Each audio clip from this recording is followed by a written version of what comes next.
पाकपतन आरिफवाला से मलिक मोहम्मद रमज़ान की रिपोर्ट के मुताबिक डिप्टी कमिश्नर पाकपतन सादिया महर ने DHQ अस्पताल का अचानक दौरा किया, जिसके दौरान उन्होंने डॉक्टर्स और पैरामेडिकल स्टाफ की हाजिरी और सफाई के इंतजामात का जायज़ा लिया।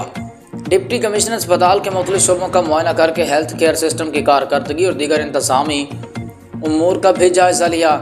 उन्होंने अस्पताल इंतजामिया को ताकीद की कि सफाई के बेहतरीन इंतजामात बरकरार रखने, हेल्थ केयर सिस्टम की अहसन कारकर्दगी के जरिए उम्दा सर्विस डिलीवरी को यकीनी बनाया जाए। डिप्टी कमिश्नर पाकपतन सादिया महर ने अस्पताल के दौरे के मौके पर इमरजेंसी वार्ड, HDU, जनाना और मर्दाना वार्ड्स, फार्मेसी समेत मुख्तलिफ शोबों का तफसीली मुआयना करके हेल्थ केयर सिस्टम की कारकर्दगी और मुतल्लिका इंतजामी उमूर के बारे में दरियाफ्त किया।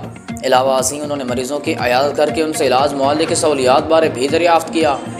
डिप्टी कमिश्नर अस्पताल मरीजों को फराहम की जाने वाली तिब्बी सहूलियात पर इत्मीनान का इजहार करते हुए अस्पताल इंतजामिया को ताकीद की कि कारकर्दगी का उम्दा मेयार मुस्तकिल तौर पर बरकरार रखा जाए।